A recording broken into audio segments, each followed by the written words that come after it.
नमस्ते।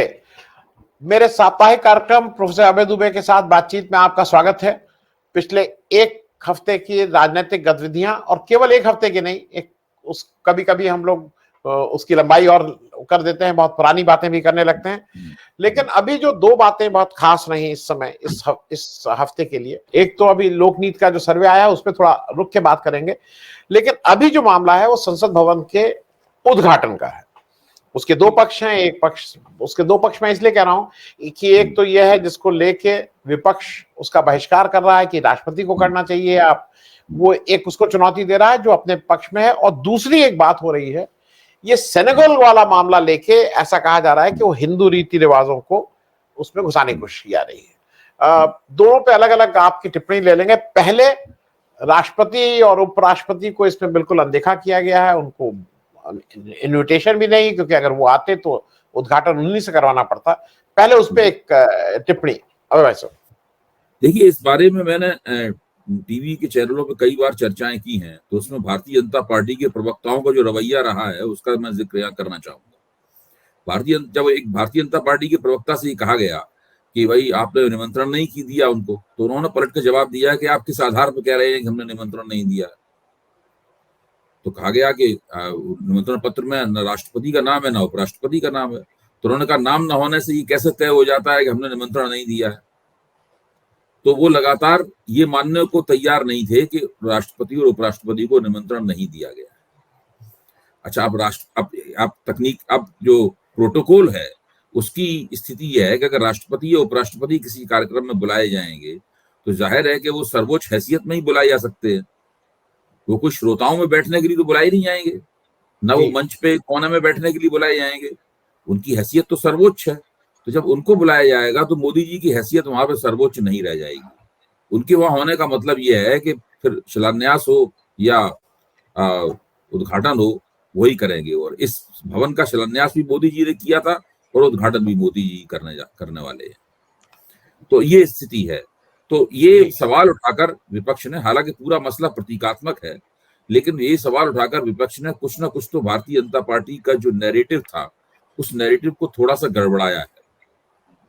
ये बात सही है कि सारे के सारे कोई बहुत ही आदर्श विपक्षी एकता नहीं दिखाई पड़ रही है इस मसले पर भी, लेकिन फिर भी जो भाजपा का नैरेटिव है उस पर किसी न किसी, मोदी का जो नैरेटिव है उस पर किसी न किसी ने अपनी आपत्ति दर्ज की है, और वो आपत्ति बड़ी मजबूती से दर्ज की गई है। उसका मीडिया में भी उसकी चर्चा हुई है और सार्वजनिक जीवन में भी। आज सवेरे जब मैं टैक्सी से अपने कॉलेज जा रहा था तो टैक्सी वाला भी पूछ रहा था मुझसे कि आप जरा उसने मुझे पहचान लिया और बताइए कि ये सब क्यों हो रहा है, इसका क्या मतलब है। तो टैक्सी वाले से मेरी 20 किलोमीटर के रास्ते तक पूरी राजनीतिक चर्चा होती रही।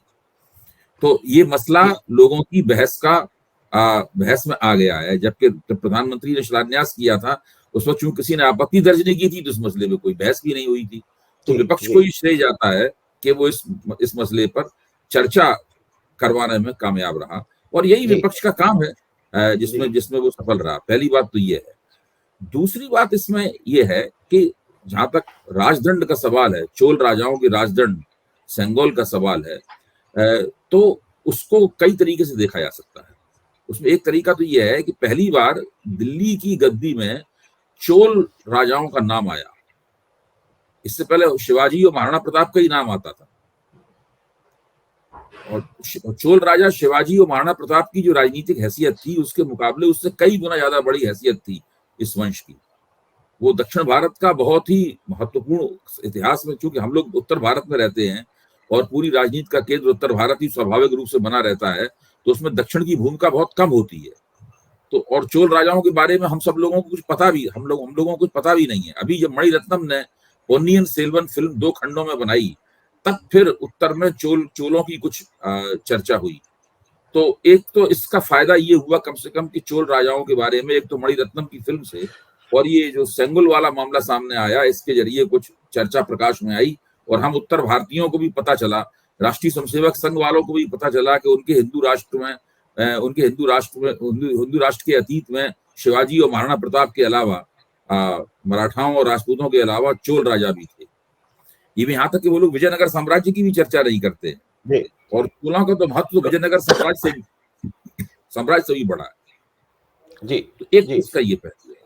दूसरा पहलू यह है कि जो अतीत का भारतीय राज्य था, यानी जो प्राचीन भारत का भारतीय राज्य था, उस भारतीय राज्य के कौन कौन से पहलू हम अपने वर्तमान लोकतंत्र में शामिल करेंगे, ये एक महत्वपूर्ण सवाल है।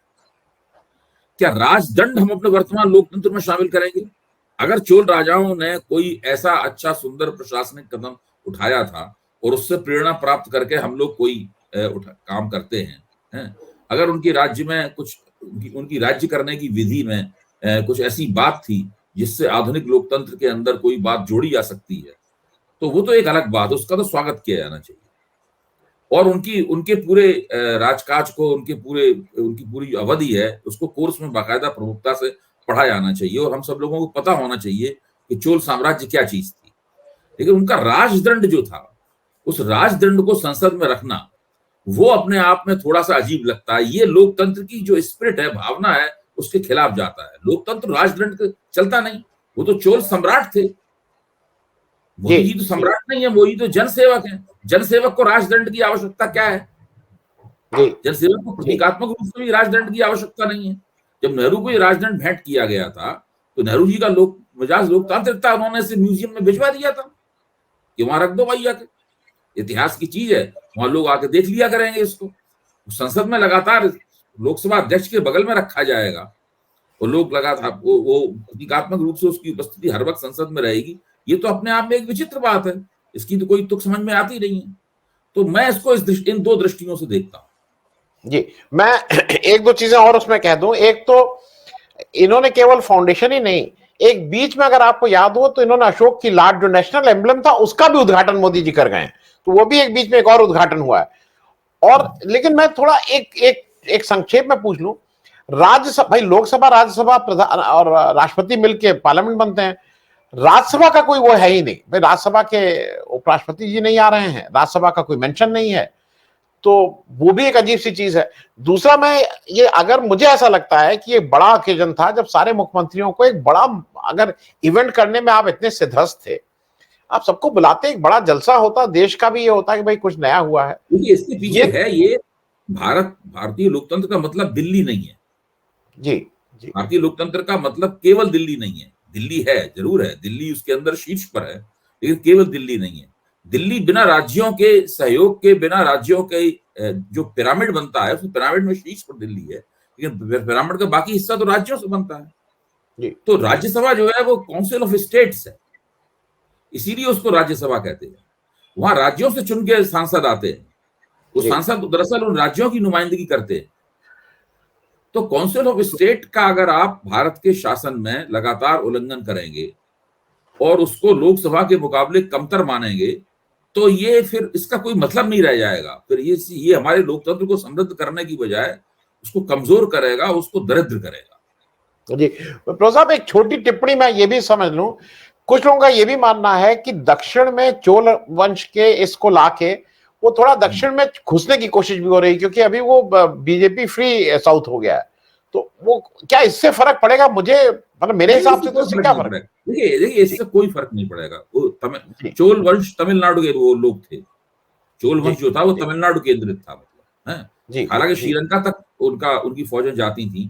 आप जरूर पोन्नियन सेल्वन फिल्म जरूर देखिए। पोन्नियन सेल्वन का मतलब हुआ पौनी जो नदी है, नदी का पुत्र, पौनी नदी का पुत्र, ये मतलब हुआ। अच्छा। तो वो हाँ 2 भागों में बनी है फिल्म, वो बहुत अच्छी फिल्म है।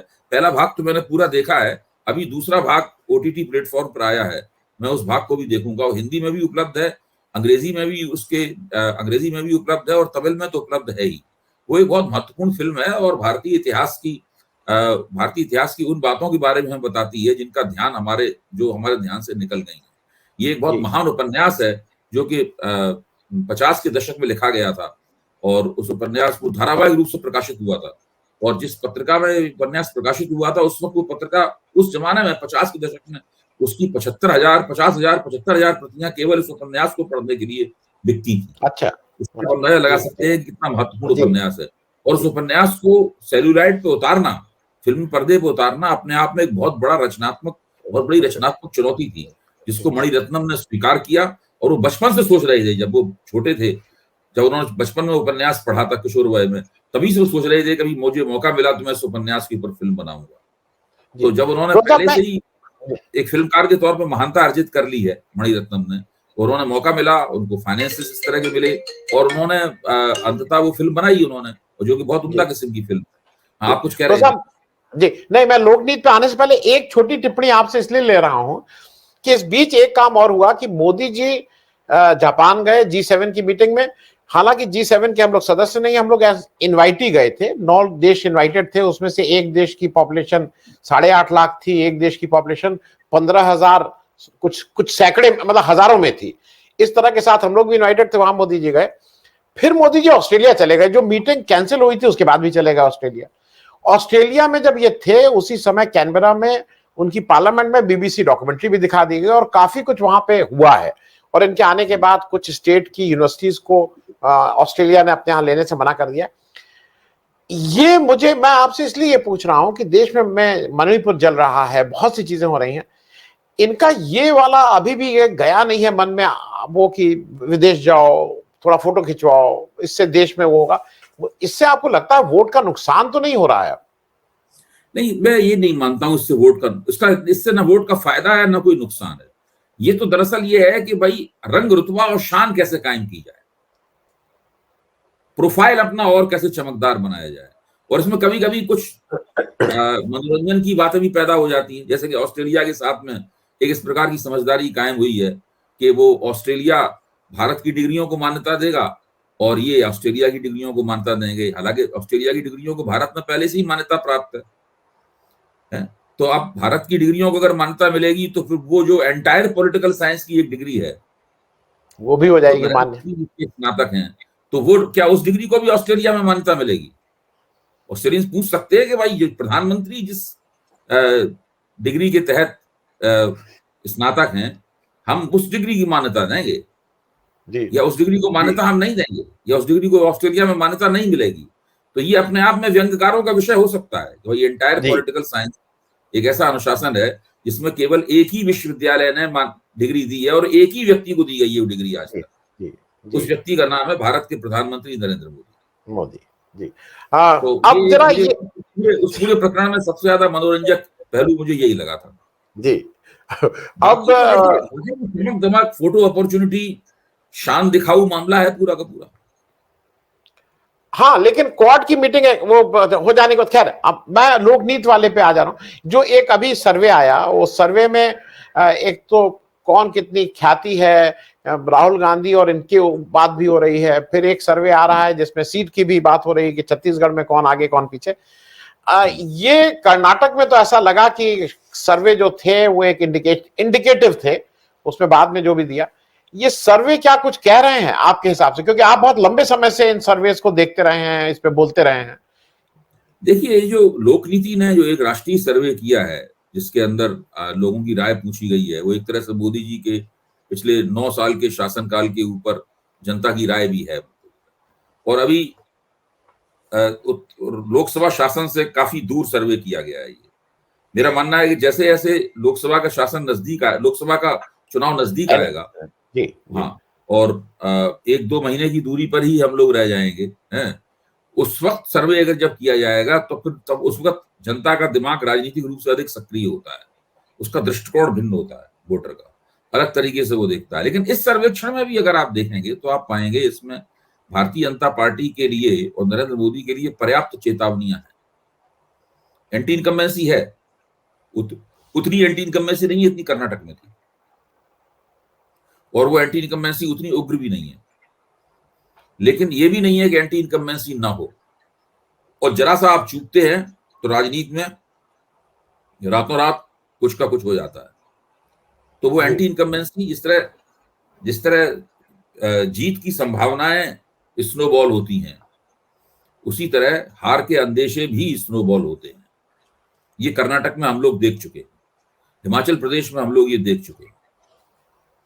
तो ये बहुत बड़ी चेतावनी है। इस पूरे सर्वे को अगर आप ध्यान से देखें तो मुझे तो लगता है कि कहीं ना कहीं भारतीय जनता पार्टी को इससे चिंता होनी चाहिए, और अगर वो चिंतित नहीं है तो उसको आगे चल के उसके बड़े नुकसान हो सकते हैं। जी प्रोफेसर साहब, एक एक जो 2-3 चुनाव स्टेट के होने हैं, उसमें तेलंगाना का चुनाव तो अगले 2-3 महीने में है, और साल के अंत में 3 मुख्य चुनाव हैं हिंदी बेल्ट के हिसाब से, मध्य प्रदेश, छत्तीसगढ़ और राजस्थान। मैं जितना लोगों से बातचीत कर रहा हूं या वो हूं, मध्य प्रदेश में सरप्राइजिंगली एकदम से कांग्रेस को थोड़ी मतलब जान मिली है, उसमें ऑक्सीजन आ गई है। बीजेपी अपनी जगह थोड़ा लड़ाई झगड़ा ज्यादा शुरू हो गया है। और ये इंपॉर्टेंट है क्योंकि अगर मध्य प्रदेश में इस तरह का, आपके हिसाब से आपका आकलन क्या है, खास करके मध्य प्रदेश और मध्य प्रदेश को लेकर? देखिए, आज ही मुझे मध्य प्रदेश की एक महत्वपूर्ण हस्ती, जो कि राजनीतिक तो नहीं थे लेकिन वो राजनीति से दूर भी नहीं थे, और शिक्षा के क्षेत्र के व्यक्ति थे, लेकिन वो विश्वविद्यालय शिक्षा में उनका एक महत्वपूर्ण स्थान था, और विश्वविद्यालय शिक्षा में महत्वपूर्ण स्थान था, तो उस लिहाज से उनका नेताओं से भी नियमित आदान प्रदान ताल्लुक उनका रहा है इस वक्त। जब मैंने उनसे बातचीत की तो उन्होंने कहा कि 2-3 दिन में ही मध्य प्रदेश में एक बड़ा परिवर्तन होने वाला है। तो मैंने पूछा, क्या मुख्यमंत्री बदल दिए जाएंगे, चौहान साहब बदल दिए जाएंगे? तो उन्होंने कहा, नहीं, ये तो मैं नहीं कहूंगा, मुस्कुराकर बोले, लेकिन कुछ ना कुछ बड़ा परिवर्तन होगा। ये तो निश्चित थे कि उनका मानना था कि मध्य प्रदेश के जो भाजपा के अध्यक्ष हैं वो तो बदले ही जाएंगे, और वो नए मुख्यमंत्री के लिए और भाजपा अध्यक्ष के लिए 2 नाम भी ले रहे थे। उनका मानना था कि प्रहलाद जोशी शायद भाजपा के नए मुख्यमंत्री होंगे वहां पर सरकार के, और आपके वो जो बंगाल में कैलाश विजयवर्गीय, हाँ, कैलाश विजयवर्गीय जो है वो उसके भाजपा अध्यक्ष होंगे। हाँ, अध्यक्ष होंगे, ऐसा उनका अंदाजा था। जी। तो वो, इसका मतलब ये है, इससे बात पता लगती है कि भाजपा आला कमान मध्य प्रदेश को लेकर काफी शंकित है। जी जी। हाँ, मध्य प्रदेश में कुछ ऐसा जरूर घटित हो सकता है जो भाजपा आला कमान लगता है, अगर नहीं हमने समय रहते परिवर्तन किया तो फिर बाद में अफसोस करने के अलावा और कुछ नहीं रह जाएगा। देखिए, मध्य प्रदेश, छत्तीसगढ़ और राजस्थान दोनों के मुकाबले ज्यादा महत्वपूर्ण है। वहां तो कांग्रेस सरकार के खिलाफ एंटी इनकम्बेंसी होगी, या तो भाजपा की पिटाई होगी एंटी इनकम्बेंसी से। जी। तो वो इसलिए भाजपा जो है, छत्तीसगढ़ को लेकर तो मुझे नहीं लगता कि भाजपा को लग रहा है कि कोई उसके पास ज्यादा चारा है एक बार फिर से चुनाव हार जाने के अलावा। हाँ, लेकिन उसे लगता है कि गहलोत सरकार के खिलाफ एंटी इनकम्बेंसी है, लेकिन वहां समस्या ये है कि भाजपा खुद भी बहुत समस्याओं की शिकार है, और गहलोत एक बहुत ही अलग तरह के नेता हैं। कांग्रेस के अंदर इस तरह का नेता कोई दूसरा नहीं है जैसे गहलोत है। लेकिन मध्य प्रदेश में अगर आप हारे, और मध्य प्रदेश में देखिए, दिग्विजय ज्योतिरादित्य सिंधिया के जाने के बाद में जो मध्य प्रदेश की कांग्रेस है, उसमें कोई ज्यादा गुटबाजी रह नहीं गई है। दिग्विजय सिंह और कमलनाथ के बीच में दोस्ताना है पुराना, तो वो दोनों एक तरीके साथ में कदम ताल करते हुए वो आगे बढ़ रहे हैं। तो और जो भाजपा है, भाजपा में तो सब लोग मुख्यमंत्री कुर्सी पे दांत लगाए हुए हैं, और हाँ, बहुत बड़ी सरफुटबल चल रही है। तो मध्य प्रदेश भाजपा के लिए बहुत बड़े संकट का कारण बन सकता है। जी, मैं इसी से, क्योंकि इसी से एक रिलेटेड बात है, कुछ लोगों का यह भी मानना है कि अगर मध्य प्रदेश, छत्तीसगढ़ और राजस्थान बीजेपी तीनों हार जाती है तो उसके लिए थोड़ा मुश्किल होगा अप्रैल इलेक्शन में। इससे तो अब अब ये अफवाह है कि एक चर्चा चल रही है कि शायद लोकसभा इलेक्शन को 3-4 महीना प्रीपोन कर दिया जाए, वो इसी के साथ कर दिया जाए, जिससे अगर इसका खराब इंपैक्ट भी आ रहा है तो इसके साथ ही निकल जाए वो। आपको इसकी संभावना लगती है क्या कहीं से भी? मुझे नहीं लगता कि वो प्रीपोन किया जाएगा, क्योंकि प्रीपोन करने के जो है बुरे नतीजे इतिहास में निकल चुके हैं। जो अटल बिहारी वाजपेयी ने जो चुनाव हारा था, थोड़े मार्जिन से ही हारा था, थोड़े अंतराल से ही हारे थे, लेकिन वो भी प्रीपोन किया गया था। तो मुझे नहीं लगता कि मोदी जी चुनाव को प्रीपोन करेंगे, क्योंकि मोदी जी के सामने ये भी उदाहरण है कि पिछली बार भी ये तीनों प्रांतों में चुनाव हार गए थे, लेकिन लोकसभा में तो बहुत असाधारण रूप से बढ़िया नतीजे प्राप्त किए थे उन्होंने।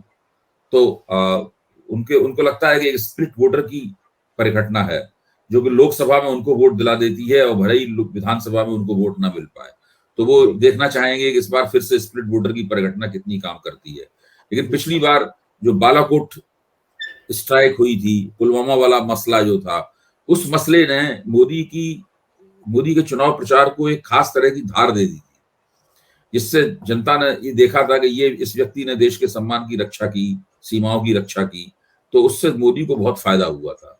अब इस बार वो मुद्दा होगा कि नहीं होगा, और कर्नाटक में देख लिया है उन्होंने कि सरकार जब सत्तारूढ़ दल विपक्ष को आरोप लगाता है, जिनके पास सत्ता नहीं है, कि वो भ्रष्ट है, तो वो नहीं चिपकता, भले ही विपक्ष में भी भ्रष्टाचारी भरे पड़े हों। जी जी। तो वैसे अगर आम लोगों से आप कर्नाटक के वोटर से पूछें तो कर्नाटक का वोटर तो मानता है जिसको मौका मिलता है वही भ्रष्टाचार करता है, लेकिन भ्रष्टाचार की सजा तो उसी को मिलेगी जो सत्ता में है। जी, की सजा तो उसको नहीं दी जा सकती जो सत्ता में नहीं है, लंबे अरसे सत्ता में नहीं है। वहां तो केवल कुछ सालों से सत्ता में नहीं था, यहाँ तो 9 साल से विपक्ष सत्ता में नहीं है। तो ये सब मोदी सरकार के लिए बहुत ही चिंता की बातें हैं, लेकिन फिर भी जो मोदी की विकल्पहीनता है कि विपक्ष के पास कोई चेहरा नहीं है, कोई ऐसा व्यक्ति नहीं है जो मोदी के मुकाबले समांतर रूप से खड़े होकर पूरे देश को एक मंच से संबोधित कर सके, ऐसा कोई व्यक्ति नहीं है विपक्ष के पास, तो ये मोदी के पक्ष में बात जाती है। दूसरे स्प्लिट वोटर की परिघटना है, ये मोदी के पक्ष में जाती है। तो ये 2-3 बातें जो हैं अभी आज की तारीख तक लोकसभा चुनाव का परिणाम मोदी के पक्ष में झुका देती है। जी जी, मैं एक चीज और जरा आपसे समझ लूं, क्योंकि मेरे लिए बहुत एक अजीब सी चीज थी कि 9 साल बेमिसाल जो भाजपा के थे, वो पहली बार मैंने ऐसा देखा कि भाजपा ने उसको इवेंट नहीं बनाया, पेपर में उसमें कोई ऐड नहीं निकला। पहली बार मैं देख रहा था कि बीजेपी का कोई ऐड नहीं निकला। उससे ज्यादा ऐड उत्तर प्रदेश में चल रहा है, इंटरवर्सिटीज चल रहा है। आप इतनी जल्दी इस निर्णय पे कैसे पहुंच गए, उन्होंने इवेंट नहीं बनाया? देखिए, आप अखबारों को ध्यान से देखिए, अखबारों में अभी उसके पक्ष में लेख छपने का सिलसिला शुरू हो गया है। तमाम सारे अर्थशास्त्री, समाज, अभी इस तरह के लोगों से लेख लिखवाए जा रहे हैं ताकि ऐसा लगे कुछ निष्पक्ष लोग जो है इन 9 साल की तारीफ कर रहे हैं। मैं कम से कम 3-4 लेख पिछले 2-3 दिन में देख चुका हूं राष्ट्रीय अखबारों में। इसके बाद में फिर मंत्री और विधायक और प्रवक्तागण भी अपने लेख लिखेंगे, और फिर आप देखिए कि इसको इतना जबरदस्त इवेंट बनाया जाएगा जिसकी हम लोग कल्पना भी नहीं कर सकते। मेरा तो मानना यह है कि ये जो 9 साल बेमिसाल वाला जो प्रोपेगेंडा होगा, वो प्रोपेगेंडा सारी हदों को तोड़ देगा। अच्छा, क्योंकि अभी तक जिस दिन ये था उस दिन सरप्राइजिंगली बजाय बीजेपी के कांग्रेस अपनी प्रेस कॉन्फ्रेंस करके और क्या क्या कर रही थी। मतलब मुझे अजीब सा लगा कि करना चाहिए था बीजेपी को, और उस दिन हल्ला ज्यादा कांग्रेस मचा रही थी। तो ये भी एक मेरे लिए एक नया तरह का वो था। मैं चलते चलते एक और अंतिम वो कर लूं, क्योंकि वो एक इंपॉर्टेंट घटनाक्रम है जी। केजरीवाल साहब को नीतीश आए हैं, प्रोएक्टिव होकर उनसे बात किए हैं। फिर वो केजरीवाल साहब पहले कलकत्ता गए, फिर बंबई गए, और अब उन्होंने कांग्रेस से भी कहा है कि भाई हम लोगों को भी आपसे मैं मिलकर बात करना चाहता हूं। क्या धीरे धीरे विपक्ष और इसकी लाइन क्लियर होती जा रही है कि बीजेपी के सामने कौन कौन खड़ा रहेगा 2024 के इलेक्शन में? क्योंकि ये धीरे धीरे चीजें क्लियर भी हो रही हैं इस मामले में। देखिए, चीजें स्पष्ट हो रही हैं, लेकिन अभी कांग्रेस का रवैया इतना स्पष्ट नहीं है मेरी निगाह में। कांग्रेस के रवैये में कुछ समस्या है। कांग्रेस राज्यों की राजनीति का घालमेल कर रही है लोकसभा की राजनीति से। ये जो पूरा मसला है, ऑर्डिनेंस वाला मसला है, अध्यादेश वाला मसला है, सुप्रीम कोर्ट के फैसले के को पलटने के लिए लाया गया है। इस मसले में कांग्रेस का रवैया ये है कि काम तो गलत हो रहा है, लेकिन अपना फैसला हम राज्यों की इकाइयों से पूछ के लेंगे। इसका क्या मतलब हुआ? ये तो भाई ये तो मसला दूसरा है। ये मसला केवल ऐसा नहीं है कि कोई चुनाव थोड़ा हो रहा है दिल्ली के अंदर। ये विधानसभा का चुनाव थोड़ा हो रहा है। तो दिल्ली विधानसभा, जिसमें कभी शीला दीक्षित की 3 कार्यकालों तक हुकूमत रही, कांग्रेस की हुकूमत रही, और 2009 के आसपास शीला दीक्षित के पास भी अफसरों की ट्रांसफर पोस्टिंग के अधिकार थे, और अगर कोई और पार्टी दिल्ली में हुकूमत करेगी, उसका मुख्यमंत्री होगा, तो जिन अधिकारों के लिए अभी आम आदमी पार्टी द्वारा संघर्ष किया जा रहा है, वो अधिकार उसको भी प्राप्त होंगे। यहां तक कि भाजपा की अगर हुकूमत होगी तो क्या भाजपा उन अधिकारों को छोड़ देगी? भाजपा मुख्यमंत्री कहेगा नहीं, हमें ये अधिकार नहीं चाहिए, ऐसा थोड़ी ना। तो ये मसला बिल्कुल अलग तरह का मसला है। ये मसला ऐसा है जिसमें हार जीत का फैसला दिल्ली विधानसभा राजनीति की जमीन पे नहीं होने वाला है। इसका हार जीत का फैसला राज्यसभा में होने वाला है। और राज्यसभा में बीजेपी के पास 10 के आसपास वोट कम पड़ रहे हैं और कांग्रेस के पास 30 के आसपास वोट हैं। तो कांग्रेस को ही तय करना है कि भाई ये बीजेपी जीतेगी, वहां पर बीजेपी का ऑर्डिनेंस जीतेगा या सुप्रीम कोर्ट का फैसला जीतेगा। तो यहां पर जो घालमेल है इन दोनों में, ये मेरे ख्याल से कुछ समस्या है चिंतन में अभी भी, और इस समस्या को उन्हें दूर करना होगा, वरना कांग्रेस आज बेहतर स्थिति में है। अगर वो इस प्रकार की दिमागी सफाई कर ले तो वो वास्तव में विपक्षी एकता का नेतृत्व करने की स्थिति में धीरे धीरे पहुंच सकती है। जी, अब बस चलते चलते एक और मन में आ गया, ये कर्नाटक में आज पूरी कैबिनेट ने वो ले ली, शपथ ले ली, अब 34 लोग मंत्री हो गए, चीफ मिनिस्टर हो गए, डिप्टी। आपको लगता है 2024 के इलेक्शन में ये कैसा काम कर रहे हैं, वो कसौटी पे कसा जाएगा कि इनको थोड़ी और मोहलत मिलेगी? नहीं तो 2024 का इलेक्शन सामने आ रहा है जहां पे 28 में काम तो इन्हें, मुझे नहीं लगता कि इतने कम समय में इनके खिलाफ वहां कोई एंटी इनकम्बेंसी जमा होगी। अभी तो ये जिन्होंने जितने वायदे किए हैं सब ये वायदे लागू कर देंगे, उन्होंने फैसला ले भी लिया है और ये मेरे ख्याल से महीने भर में लोगों के पास ये सब रियायतें पहुंचनी शुरू हो जाएंगी। तो जनता में तो इस सरकार के प्रति एक खुशनुमा दृष्टिकोण ही होगा, मैं ये मानता हूँ। दूसरी एक और बात है कि ये पहली बार ऐसा हुआ है कि कांग्रेस को पूरे कन्नड़ समाज के वोट मिले, वरना लिंगायतों के वोट कांग्रेस को बहुत कम मिलते थे, ना के बराबर मिलते थे। इस बार लिंगायतों के काफी वोट मिले हैं। वोकलिगांव ने भी पहले वोकलिगांव को कुछ वोट मिलते थे, पहले के मुकाबले ज्यादा वोट दिया है कांग्रेस को।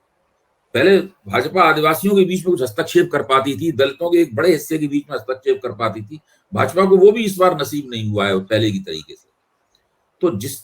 तो ये जो वोकलिगांव का वोट जो पिछले लोकसभा चुनाव में भाजपा के पक्ष में चला गया था, इस बार विधानसभा में कांग्रेस को मिला है।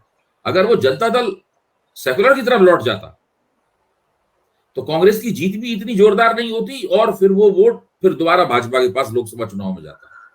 तो इस बार मुझे लगता है कि भाजपा के लिए कर्नाटक में अपना पिछला प्रदर्शन दोहराना आसान नहीं होगा। मैं ये नहीं कह रहा हूं कि वहां पे भाजपा की बहुत बुरी हार होगी, लेकिन कांग्रेस भाजपा से 10-12 सीटें छीन सकती है।